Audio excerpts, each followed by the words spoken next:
Welcome take video group. मैं आपका विकास आपके अपने चैनल में एक बार फिर स्वागत करता हूं। तो अगर आप चैनल पर नए हैं तो चैनल को सब्सक्राइब कर लें, बेल आइकन को प्रेस कर लें, इससे कि आपको वीडियो की नोटिफिकेशन अपडेट सबसे पहले मिल सके। और व्हाट्सएप पे मैसेज कर दें अगर आपने अभी ग्रुप ज्वाइन नहीं किया, जिससे कि आपको वहाँ पर डेली अपडेट्स और वीडियो के लिंक्स आपको मिल सके। तो क्लासेस आपकी शाम को चल रही है 7 बजे। मॉक टेस्ट हर एक मॉड्यूल का जो मैं कोशिश कर पा रहा हूँ आपको देने की, वो आपको मैं दे रहा हूँ। जो कि इंपॉर्टेंट क्वेश्चन है, आपके बेसिक्स क्वेश्चन है, एडवांस क्वेश्चन, सब तरह के क्वेश्चन जो भी हमारे पास आएंगे वो मैं आपको सॉल्व करवा दूँ, जिससे कि आपका जो बेसिक्स और एडवांस और पुराने ओल्ड सब मिक्स करके जो क्वेश्चन तैयार होंगे वो आपके एग्जाम में आपको हेल्प करेंगे। ठीक है, तो एडमिट कार्ड अपना डाउनलोड कर लें। और 31 तारीख है जो आज है, तो आज आपका जो है एडमिशन लेने की लास्ट डेट है। न्यू एडमिशन जिनको लेना है वो अपना ले सकते हैं। तो आज जो हम बात करने जा रहे हैं वो आपने टाइटल देख लिया होगा, ए लेवल से संबंधित हम बात करेंगे, क्योंकि बच्चे कंटिन्यू मैसेज कर रहे हैं कि सर प्लीज़ ए लेवल का भी कुछ बताएं। आपने सब ओ लेवल का बता दिया है, ओल्ड और न्यू वालों का। यहाँ पे सारी वीडियोस अवेलेबल है, प्लीज़ जाकर देख लें, आपके लिए बहुत ज़्यादा हेल्पफुल होगी। और बिल्कुल आप गारंटी कि आप बिल्कुल पास होंगे एग्जाम में, अगर आप फॉलो कर रहे होंगे कंटिन्यू वीडियो। ठीक है, तो क्योंकि देखिए नोट्स होते हैं, नोट्स में आपको अपना सेटअप लगाना होता है, अपना माइंड लगाना होता है कि आप किस प्रकार से पढ़ रहे हैं, कितना याद कर पा रहे हैं, कितना चीज़ को समझ पा रहे हैं। हर चीज़ रटने से काम नहीं चलता है। हाँ, लेकिन जब आपको प्रोग्राम नहीं आ रहा है तो उस केस में आप क्या करेंगे, आप वहाँ पे रट लेंगे। ठीक है, कुछ प्रोग्राम रख ले, 10-20 प्रोग्राम आप रट लेंगे, अच्छी बात है।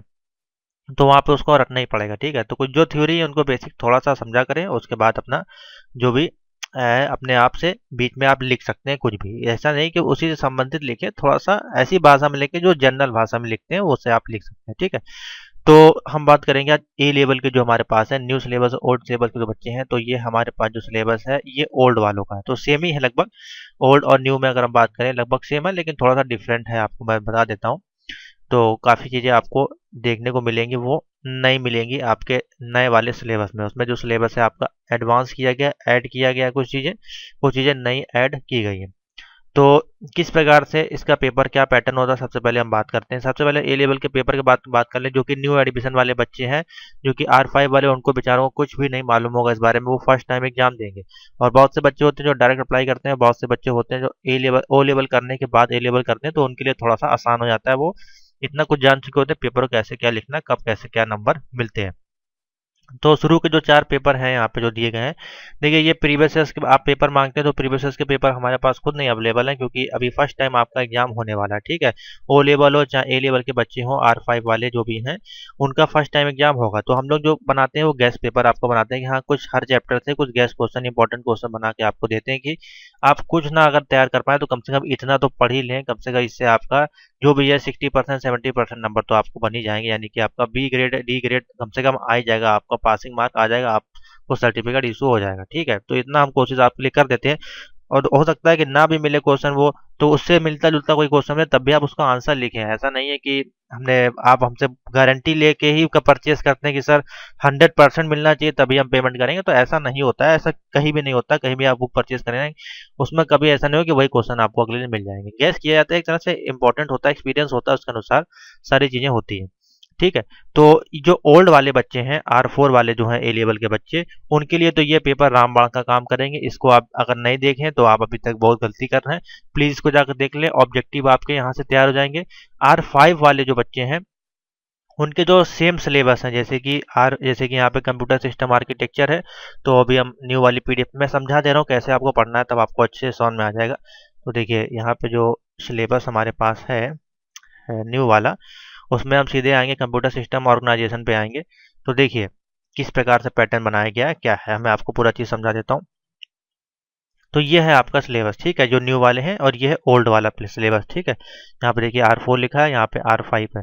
तो कौन कौन से आपके मैच करेंगे चैप्टर, तो देखिए मैंने तो इस बार जो बच्चों को फॉर्म भरवाया वो सीधे स्टार्ट करवाया A6 से, क्योंकि बच्चे बोल रहे थे कि सर इजी मॉडल बताएं। तो हमारे पास जो बच्चे हैं वो A6 के हैं।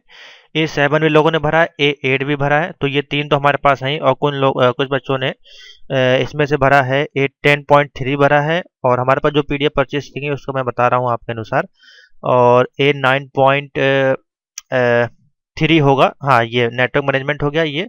और कुछ बच्चों ने वो भी परचेस किया है, सॉरी ये है यहाँ पे हाँ ये A10.4.R5 internet of things using Raspberry Pi. तो ये सारी PDF हमसे परचेज की गई है, इनकी क्लास हमसे परचेज की गई है। तो मैं इन्हीं के बारे में आपको बता देता हूँ। तो देखिए सिंपल सा है, आपका जो A6R5 है computer system organisation and operating system इसमें ऐड कर दिया गया। अब यहाँ पे क्या है, कंप्यूटर सिस्टम और आर्किटेक्चर, तो ये जो आपके मॉड्यूल सेम होगा, ठीक है। तो इससे आप प्रीवियस ईयर्स के मॉक टेस्ट यहाँ पे आपको मिल जाएंगे, वहां से आप पढ़ सकते हैं, हेल्प मिलेगी। हाँ, थोड़े से अलग होंगे क्वेश्चन, और जो R5 वाले क्वेश्चन होंगे वो कहाँ से आपको मिलेंगे वो भी अभी हम बता दे रहे हैं। वो सिलेबस के अनुसार आप गूगल पे सर्च कर सकते हैं, क्योंकि इस बार हमने बना नहीं पाए, काफ़ी टाइम बहुत कम था, क्योंकि ए लेवल का भी सिलेबस चेंज हुआ, ओ लेवल का भी चेंज हुआ, बच्चे भी काफ़ी ज़्यादा हैं, तो थोड़ा सा डिसबैलेंस हुआ है क्लासेस होने में। तो कोई बात नहीं, आपको जुलाई तक सारी क्लासेस परमानेंट मिलेंगी। तो उसके बाद ये देखिए DBMS, अब डेटाबेस टेक्नोलॉजी कर दिया गया। अब यहाँ पे अगर आप जाएंगे तो देखिए यहाँ पे वही चीज़ है, A7R5 और A7R4 है, इंट्रोडक्शन टू DBMS। यहाँ पे सिर्फ DBMS का इंट्रोडक्शन है, और यहाँ पे डेटाबेस टेक्नोलॉजी, देखिए नाम चेंज किया गया है। अंदर का मटेरियल आपको थोड़ा बहुत, क्या अधिकतर आपको 50% सभी में सेम मिल जाएगा, ठीक है। अभी आपको दिखा देते हैं। उसके बाद है हमारे पास जो बच्चे सेलेक्ट किए होंगे, system analysis design and testing A8। तो ये जो आपको मिल जाएगा बेसिकली, इसमें अगर हम देखें, इसमें जो 8 वाला है ना, A8.4, तो ये बेसिक ऑपरेटिंग सिस्टम है, ये टेस्टिंग वाला इससे मैच नहीं करेगा। इसके लिए आप ये वाला देखें, structure system analysis and design, ये A5 जो है इसमें, ये वाला जो आपका है ये इसमें आपका मैच करेगा, ठीक है। क्योंकि इसमें C++ का जो मॉड्यूल है वो उसमें कर दिया गया, A6 कर दिया गया, और इसमें A6 पे हमारा क्या है, कंप्यूटर सिस्टम ऑर्गेनाइजेशन है। तो इसमें A5R5 वाला जो चैप्टर है एनालिसिस डिजाइन एंड टेस्टिंग, तो ये देखिए एक इसको भी ऐड कर दिया गया इसी में। इसमें इसमें मॉड्यूल आपके कम किए गए इसलिए, और थोड़ा सा सॉफ्टवेयर जो टेस्टिंग वाला है ऑप्शनल वाले में, उसको भी इसी में आपका ऐड किया गया, ठीक है। तो दोनों ही चैप्टर को मैच करके इन्होंने सिस्टम एनालिसिस बना दिया, और एंड टेस्टिंग का भी, जो सॉफ्टवेयर टेस्टिंग या क्वालिटी टेस्टिंग आप कर सकते हो, वो भी इसी में ऐड कर दिया गया। तो ये इसमें किया गया, दो मॉड्यूल को मर्ज करके एक में A8.5 R5 बनाया गया, ठीक है। तो अगर आप इसके क्वेश्चन देख लें और इसके क्वेश्चन भी देख लेंगे तो आपको ऑब्जेक्टिव यहाँ से मिल जाएंगे, और प्रीवियस के क्वेश्चन भी आपको मिल जाएंगे। समझ में आ गया क्या आपको करना है। हाँ, अब आपको पैटर्न दिखा देते हैं क्या होता है। तो हम सीधे स्टार्ट करेंगे कंप्यूटर सिस्टम आर्किटेक्चर पे, A4 पे हम जाएंगे, ठीक है। और चैनल पे भी प्लेलिस्ट बनी हुई है, प्लेलिस्ट में आप जाके जो डेमो वाली वीडियो है वो पढ़ सकते हैं। कोशिश करेंगे आपके लिए नेक्स्ट ईयर से, कि आपको नेक्स्ट सेशन से, कि आपको प्रोवाइड कर दें वीडियो फ्री में। ये देखिए ए लेवल की यहाँ पे 8 अभी काफ़ी क्लासेस नहीं हो पाई थी, एक ही दो क्लास हो पाई, लेकिन A6 की काफ़ी क्लासेस हो गई थी, करीबन 15 क्लासेस आपकी A6 की अवेलेबल होंगी, आप प्लेलिस्ट में जाके देख सकते हैं, ठीक है। इसको हटाते हैं अभी हम आते हैं पेपर पे। तो देखिए पेपर का पैटर्न किस प्रकार से होता है, कैसे लिखना है, कितने नंबर का आता है, कैसे आप उसमें कम से कम पासिंग कर सकते हैं। तो सेम वही प्रोसीजर है, नंबर नंबर फिलअप करने का, तो आपका वही सब पैटर्न है, आपको बताइए। हाँ, एक इसमें चीज़ आपकी जो होती है वो सबसे अलग होती है ओ लेवल से, इसमें आपका कोई लैंग्वेज जो सिलेक्शन होता है, हिंदी इंग्लिश और इंग्लिश हिंदी, वो कुछ नहीं होता। इसमें सिर्फ बाय डिफ़ॉल्ट जो लैंग्वेज है वो है सिर्फ इंग्लिश लैंग्वेज, यानी कि आपको जो एग्ज़ाम देना है वो इंग्लिश में ही देना है। हाँ, पेपर आपको जो मिलेगा वो दोनों मोड में मिल सकता है। यहाँ पे आप देखेंगे अगर नीचे, तो हो सकता है कि आपको दोनों मोड में पेपर मिल जाए, हो सकता है ना भी मिले, हो सकता है मिल जाए। वैसे कि देखिए यहाँ पर नहीं लिखा है, लेकिन ये जो पैटर्न आपको देते हैं समझाने के लिए, यहाँ हिंदी हिंदी इंग्लिश दोनों देते हैं जो निर्देश होते हैं, ठीक है। तो क्वेश्चन आपको जो मिलेंगे टोटल इंग्लिश मिलेंगे, और नेगेटिव मार्किंग नहीं होगी। पैटर्न आपका नंबर का वही है, देखिए 40 और 60 का, यानी कि पार्ट 1 में 40 में से आपको 40 और 60 में से 60 आपको लाने हैं, तो आपका 50% रेशो बनता है, ठीक है। इस प्रकार से है। हाँ, अगर आपके 40 में से मान लीजिए पार्ट 1 में आ गए 30 नंबर मान लीजिए, और सेकंड में 20 लाते हैं, तो भी आप पास हो जाएंगे। तो आप फोकस किया करें ऑब्जेक्टिव वाले पे, इसमें अगर आप कम भी लिखेंगे तो भी आपको नंबर मिल जाएगा। हाँ, लेकिन सारे क्वेश्चन अटेम्प्ट करें प्लीज़, तभी आपको नंबर कट पिट के ही, तभी तो आपको 10 या 15 नंबर बन पाएंगे, 10-15 नंबर ही बन जाएंगे। अगर पार्ट 1 में आपने 30-35 नंबर का किया तो आपको 50% आराम से बन सकते हैं, ठीक है। तो पूरा कोशिश किया कि सारे क्वेश्चन अटेम्प्ट करें, क्योंकि यहाँ पे नेगेटिव मार्किंग नहीं होती है, ठीक है। तो सबसे पहले आपको ये समझ में आ गया कि इसमें आप लैंग्वेज नहीं सिलेक्ट कर पाएंगे, आपको अंग्रेजी भाषा में ही लिखना पड़ेगा। ये आपको देखिए यहाँ पे दिया गया, ठीक है। अब हम आते हैं OMR पे, यहाँ पे OMR पे। तो देखिए OMR के जो क्वेश्चन आएंगे वो किस बेस पे आते हैं, यहाँ पे सबसे ज़्यादा आपको तैयारी किस क्वेश्चन की करनी है, तो यहाँ पे आप देख के ही समझ में आ जाएगा। जो अगर हम पहले चैप्टर पे जाते हैं, ये हमारा है ओल्ड वाला। तो ओल्ड वाला है यहाँ पे computer system architecture, page number 63 पे। तो ये हम आ गए, ठीक है। और मैं आपको एक दो का समझा देता हूँ, आप उसी प्रकार से सभी में वही नियम आपका लागू होगा, ठीक है। इसमें कोई अलग चीज़ नहीं है। 179, क्योंकि हमने किया हुआ है ए लेवल, तो हम आपको बता देते हैं किस प्रकार से आप अपनी तैयारी कर सकते हैं। तो देखिए कंप्यूटर सिस्टम आर्किटेक्चर, ये है आपका A6R5, यही है। और पीडीएफ हमने आपको दी हुई है, उसमें आपको काफ़ी हेल्प मिलेगी। तो देखिए यहाँ पे असाइनमेंट दिए गए, नीचे जब आप आएंगे तो प्रैक्टिकल का असाइनमेंट और इसमें एक मॉडल पेपर भी आपका नीचे दिया गया होगा, तो उससे आपको काफ़ी ज़्यादा हेल्प मिलेगी। ठीक है, शायद बहुत नीचे होगा यहाँ पे पेपर जो है, उसको आप ढूंढ लें, पीडीएफ को अरेंज करके ऊपर नीचे करके आपको मिल जाएगा। जैसे ये इंटरनेट ऑफ थिंग्स का दिया है, तो इसमें आप जाएंगे तो मैं आपको दिखाता हूँ पेपर।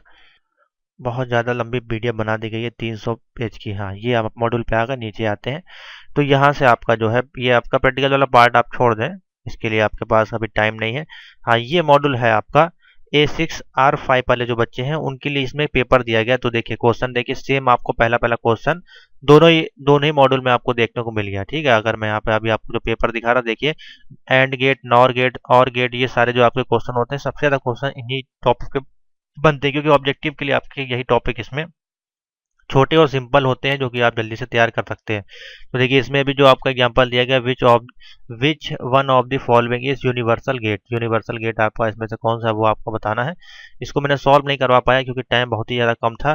तो इसके आप आंसर आप गूगल पर डालेंगे, मिल जाएंगे। बेसिकली ये आएंगे नहीं, इसी तरह के मिलते जुलते क्वेश्चन आप तैयार करें। ठीक है, तो देखिए यहाँ पे क्वेश्चन का पूरा पैटर्न दिया गया किस प्रकार से इसमें है। तो ये सारे क्वेश्चन जो है आपके थ्योरी से मैच करेंगे, जो आपको थ्योरी दी गई है उसी से। अब देखिए इसमें जो क्वेश्चन है, path is a environmental variable, aliases let you create shortcut to command।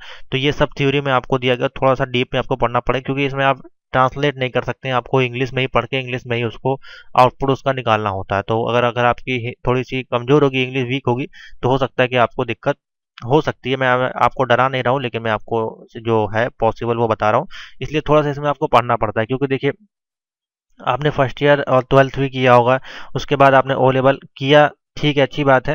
लेकिन ए लेवल का जो सिलेबस है वो आपने कहीं नहीं पढ़ा होगा। जैसे कि अभी कंप्यूटर सिस्टम आर्किटेक्चर हो गया, डीबीएमएस हो गया, C++ हो गया, काफ़ी बच्चे पढ़ लेते हैं। पाइथन वगैरह भी आजकल इंग्लिश मीडियम में आ जाती है, लेकिन काफ़ी बच्चों ने नहीं पढ़ा होता, जो कि हमारे बच्चे होते हैं यूपी बोर्ड के। तो उनको यहाँ पे थोड़ी सी दिक्कत आती है इसी कारण से, क्योंकि ये एकदम से नया टॉपिक आपको देखने को मिलता है। हाँ, जिसने बीसीए वगैरह किया होगा या बीएससी कंप्यूटर साइंस आईटी से किया होगा, तो उनके लिए थोड़ा सा इसमें हेल्प मिलेगी, फटाफट वो टिक कर पाएंगे। ठीक है, तो देखिए यहाँ पे पैटर्न जो दिया गया है, बहुत सिंपल से क्वेश्चन है, कोई ज़्यादा नहीं है। ये टोटल थ्योरी बेसिस में आपको लिख के आना है। अब discuss the origin of Linux. तो लिनक्स के बारे में आपको लिखना है। तो इसमें आप कुछ भी लिख देंगे लिनक्स के बारे में, मतलब लिनक्स की डेफिनेशन हो सकती है, लिनक्स का हिस्ट्री हो सकती है, लिनक्स का इन्वेंशन हो सकता है, कब हुआ, क्या हुआ। ठीक है, और कितने टाइप्स ऑफ लिनक्स हैं, और जब आपको इसका आंसर ना आए तो आप क्या कर सकते हैं, कंपेयर करा सकते हैं कि लिनक्स का आप कंपेयर करा सकते हैं विंडोज से, जब आपको आंसर ना आए। तो इस प्रकार से आपको कम से कम आंसर वहाँ पे देना है, तो 5 में से कम 3 नंबर तो आपको मिलेंगे। ठीक है, तो इस प्रकार के question. Explain the nature of open source software. तो देखिए ये कितने हल्के क्वेश्चन है, इसमें कुछ नहीं है। Explain the nature of open source. Open source आपके कौन सिस्टम होते हैं, लिनक्स जो है आपका ओपन सोर्स ऑपरेटिंग सिस्टम है। तो इसमें आप बताएं ओपन सोर्स के बारे में कि ओपन सोर्स सिस्टम क्या होता है। ये एकदम फ्री ऑफ कॉस्ट होता है, जिसको कि आप गूगल या कहीं से भी डाउनलोड कर सकते हैं, या किसी भी साइट से डाउनलोड कर सकते हैं, जो कि फ्री ऑफ कॉस्ट होता है। इसमें सारे वर्जन हमको 32 बिट 64 बिट, इसको आप इंग्लिश में एक्सप्लेन कर सकते हैं इस प्रकार से। अगर आप हमसे कहेंगे लिखने तो मैं तो लिख ही दूंगा, क्योंकि हमको तो मालूम ही नहीं कि क्या क्या बातें लिखनी है। तो इसी तरह से आप भी बनाना और लिखना थोड़ा सा सीखें। अब ये जो क्वेश्चन होते हैं, describe structure of in note. अब स्ट्रक्चर आपको फिर बनाना पड़ेगा। ठीक है, तो इसमें जो भी स्ट्रक्चर बनेंगे वो सब पीडीएफ जो आपको दी गई होगी A6, मैं कोशिश करता हूँ ढूंढने की, A6 न्यू वाली ये है जो मिली थी हमें। तो देखिए इसमें अगर आप जाएंगे, अब यहाँ पे पूछा गया structure of computer operating system, तो आप लिख देंगे सिंपल सा, the computer system is a combination of many parts such A peripheral devices secondary memory. ये उसके बाद ये आपने डायग्राम बना दिया आपको, और नीचे उसके बारे में 2-4 पार्ट, यहीं से आपको कितना होगा 5 नंबर मिल जाएंगे आराम से। ठीक है, तो ये, और देखिए एक प्लस पॉइंट और होता है इसमें इसमें जो जो आप सेंटर पे जाएंगे, तो हो सकता है आपके रूम में बहुत ही कम बच्चे हों आपके। मैंने तो कई बार देखा है कि एक ही एक बच्चा अकेले पेपर देता है, ऐसा अभी हो जाता है किसी किसी सिटी में। जैसे कि पिछले साल हमारे बच्चे थे कुछ नागालैंड से, कोहिमा से, दीमापुर से, तो उन्होंने बताया कि हमारे रूम में सिर्फ एक ही बच्चा ए लेवल का पेपर दे रहा था, C++ का। तो इस प्रकार से भी होता है। ठीक है, तो लगभग सारे पेपर निकल जाते हैं। बच्चों को दिक्कत आती है कि इसमें प्रोग्रामिंग वाले में C++ हो गया, और जो भी और टेक्निकल है, पहले तो आपका वो जावा भी था ओल्ड वाले में, न्यू वाले में तो आपका नहीं है, उसमें आपके पाइथन और IoT वगैरह को ऐड किया गया। ठीक है, तो इतना लिखे हैं आप, डायग्राम है इसमें इसलिए मैंने डाले हुए हैं, अर्थमेटिकल लॉजिकल है, नोड वगैरह जो है वो सब इसमें आपका दिया होगा, बिल्कुल आपका होगा। जब अगर आपने परचेज किया होगा तो आपने इसको स्टेप बाय स्टेप पढ़ा होगा, ठीक है। तो स्टेप बाय स्टेप इसको आप पढ़ते चले आए, जैसे कि मैंने इसमें सब डाल दिया है। उसमें से जो भी क्वेश्चन आपको मिले वहाँ पे आप उसका कुछ ना कुछ तो आंसर लिखे। देखिए पूरा यहाँ पे गेट वगैरह, नॉर गेट है, और गेट, सब कुछ दिया है, ठीक है। तो यही आपको सिर्फ उसमें लिखना है और उसमें आपको कुछ नहीं करना है अलग से, यही चीज़ें आपको वहाँ पे लिखनी है। तो ये हो गया आपका, ठीक है। विच, अब जो जो आंसर ना मिले वो आप गूगल सर्च करके कॉपी पेस्ट करके अपना सेव कर ले फाइल में या लिख ले। Which command is use to change permission associated file directories, list an example of. अब ये है आपका लिनक्स का क्वेश्चन है, ठीक है। तो ये भी होगा आपका, इसमें लिनक्स वाला जो चैप्टर होगा अब आप देखेंगे जाके, तो इसमें सब मैंने डाला होगा, फाइल डायरेक्टरी वगैरह कैसे बनानी है वो सब सारी चीज़ें इसमें होगी। तो ये सारी चीज़ समझाने की चीज़ है। और इसकी क्लासेस मैंने जहाँ तक आपको जो क्लासेस दी, पूरी क्लास नहीं हो पाई है A6 की, उसमें से मैं पहुँचा हूँ, अभी लिनक्स का पहला ही चैप्टर हुआ है। तो कोशिश करेंगे कि आपको इस वीक हम वो सारी, जो भी परचेस बच्चे हैं जिन्होंने परचेस किया उनको वो सारी वीडियोस हम प्रोवाइड करा दें, ठीक है। ये हो गया आपका। और उसके बाद देखिए जो छोटे छोटे पॉइंट हैं, छोटे छोटे क्वेश्चन, जैसे कि फाइंड क्या है, ग्रेप क्या है, LIF1S क्या है, इसी में एंड गेट और गेट, ये सारी चीज़ें हो गई। उसके बाद देखिए आप पूछा क्या, list the system calls process management के बारे में आपको बताना, 6 नंबर का है ये, सॉरी ये आपका 5 का, 6 और 9 नंबर का ये है आपका, ये डायरेक्टरी है, ये लिनक्स का क्वेश्चन है आपका। और इसमें 3-3 नंबर के देखिए क्वेश्चन पूछे गए, 3-3-6-3-9। उसके बाद discuss role of system administrator, ये भी आप बता सकते हैं, सिंपल सा है। Give a brief overview design level use to Linux Unix operating system, simple सा ये भी, ठीक है। तो ये इसी प्रकार के क्वेश्चन आएंगे, ऐसे तो मैं बताऊंगा काफ़ी लंबी वीडियो हो जाएगी। तो ये बेसिक से क्वेश्चन आप इसमें देखें, लगभग इसमें सभी होंगे, ठीक है। DBMS वगैरह का पेपर भी है इसमें। तो आपको इसमें प्रैक्टिस काफ़ी करनी पड़ेगी, आपके पास टाइम है बहुत कम, ठीक है। तो इसमें से आप क्वेश्चन देख लें पुराने, जो पेपर इसमें दिए गए, इससे आपको आइडिया मिल जाएगा हाँ किस प्रकार क्वेश्चन है। और बाकी जो है वो पेपर्स यहाँ पे आप नीचे जाएंगे, देखिए इसमें किस प्रकार क्वेश्चन पूछे गए हैं, इनको भी आप क्वेश्चन देखें और इनके आंसर देखें क्या आपके उससे मैच कर रहे हैं। तो उनके बेसिक बेसिक जो क्वेश्चन, कॉमन क्वेश्चन आए आए हुए हो आपके सिलेबस में, मैच कर रहे हो, वो आप टिक करके उनको तैयार कर सकते हैं, ठीक है। ऑब्जेक्टिव के लिए यहाँ पे सारे ओल्ड ईयर के पेपर अवेलेबल हैं, यहाँ से आप ऑब्जेक्टिव के पेपर DBMS के या जो भी CSA के बच्चे हैं वो यहाँ से ले सकते हैं, क्योंकि लगभग सिलेबस आपका सेम है, ठीक है। तो यहाँ पे क्वेश्चन आपको काफ़ी मिल जाएंगे। फिर भी अगर नहीं मिलते तो फिर आप यहाँ पे जाएं, सीधे गूगल पे लिखें computer system architecture MCQ with answer, इतना आप लिख देंगे तो आपको जो है इनके मॉक टेस्ट मिल जाएंगे, ठीक है। तो कोई भी एक साइट आप खोल लेंगे, यहाँ पर जाके वहाँ से आप आराम से इसकी तैयारी कर सकते हैं। यहाँ पे आपको अच्छे क्वेश्चन मिल जाएंगे और पेपर में भी यहाँ पे आपको समझ में आएगा। तो यहाँ पे देखिए काफ़ी अच्छे से क्वेश्चन आपको मिल जाएंगे, यहाँ से अपना प्रैक्टिस कर सकते हैं। कंप्यूटर सिस्टम आर्किटेक्चर के क्वेश्चन यहाँ पे आपको मिल जाएंगे। इसी प्रकार से DBMS का, तो DBMS MQS डाल दें, MCQS, तो उसके क्वेश्चन आपको मिल जाएंगे। तो इस प्रकार से है। और हर, देखिए मैं आपको बता देता हूँ और क्या क्या पढ़ना है। जैसे कि अब ये सिलेबस है, हम ऊपर आए तो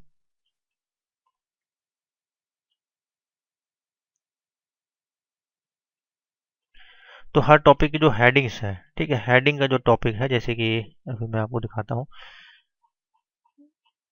हाँ A6R5 है। तो इसमें जब हम आएंगे नीचे, तो देखिए बहुत ही सिंपल सा है। अब इसमें जो क्वेश्चन बनते हैं आपके पार्ट ऑफ ऑर्गेनाइजेशन में, तो structure of computer system architecture क्या, लॉजिक है, कंट्रोल पर, ये बहुत ही कॉमन क्वेश्चन हो गए, ये आते भी हैं और नहीं भी आते, मिल सकता है क्योंकि पेपर फर्स्ट टाइम है।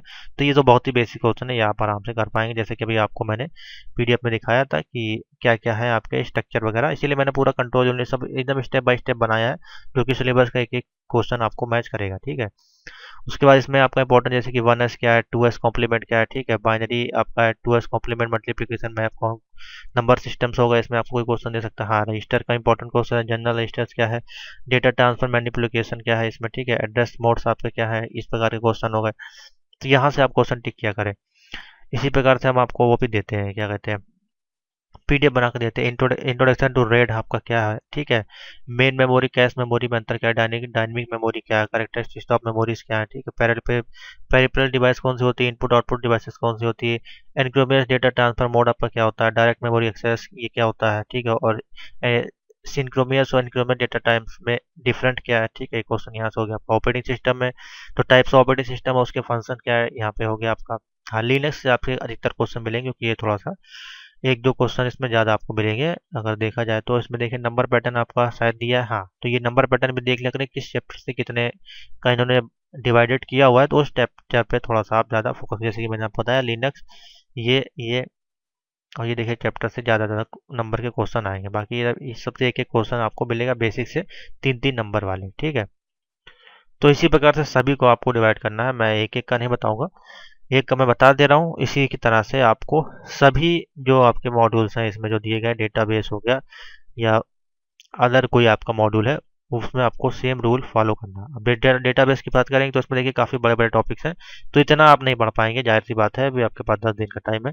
हाँ, शुरू से भी आप अगर तैयारी कर रहे हो तो बेसिक चीज़ें इसमें आप समझ लें, कुछ एडवांस पे ना जाए, ठीक है। शुरू शुरू के हेडिंग्स जैसे कि है, जैसे कि इसमें introduction, N O S Q L क्या है, और मोंगो डीबी क्या है, आर्किटेक्चर ऑफ मोंगो डीबी, इस प्रकार के basic basic question. Maria dB क्या है, डेटाबेस डिजाइन में, हाँ, ये चीज़ें आती हैं। या आपके ऑब्जेक्टिव में इनके क्वेश्चन मिलेंगे आपको, तो इनका डायग्राम वगैरह आप देख लें। हाँ, ये क्वेश्चन इंपॉर्टेंट है, introduction to R D M S terminology, relation base, primary key, ठीक है। ये सारी बेसिक बेसिक चीज़ें आपको पढ़नी, मतलब शुरू के जो चैप्टर्स हैं उनको आप अच्छे से फोकस कर लें। अब बीच में अगर आप जाएं तो कुछ कुछ टॉपिक जो हेडिंग्स हैं, शुरू शुरू के हेडिंग्स, उनको आप तैयार करके चले जाएं। ऑब्जेक्टिव के लिए मैंने आपको बता दिया, प्रीवियस के पेपर सेट मिला लें, यहाँ पे आपको मिल जाएंगे। इसका लिंक ये है, यहाँ पे जाएं, होम पे जैसे कि यहाँ पे गए, स्टूडेंट जोन में जाएं, यहाँ पे नन फॉर्मल कोर्सेज में ओल्ड क्वेश्चन पेपर का लिंक आपको मिल जाएगा। तो ये है आपके लिए जो है वो ए लेवल के बच्चे, उनको इस प्रकार से अपना पेपर देना है। तो लिखें आप पूरा पूरा पेपर जो है आप कम से कम सॉल्व करें, कोई भी आपको चीज़ लेफ्ट नहीं करनी है, पूरा पेपर सॉल्व करना है, ठीक है। तो आशा करते हैं आपको समझ में आ गया। अभी भी कोई डाउट हो इसको लेके तो आप कमेंट में पूछ सकते हैं। फिलहाल अच्छा जाएगा, इतना मुझे मालूम है कि आप लोग कर पाएंगे। अगर आपने पीडीएफ पढ़ी होगी तो इतना होगा कि आप कुछ ना कुछ उसमें लिख के जरूर आएंगे और आपको नंबर मिलेंगे। ऑब्जेक्टिव में मैं कह सकता हूँ हो सकता है थोड़ी दिक्कत हो, लेकिन अगर थ्योरी पढ़ेंगे तो आपको ऑब्जेक्टिव भी आराम से आप क्लियर कर पाएंगे, ठीक है। तो थैंक यू फॉर वॉचिंग।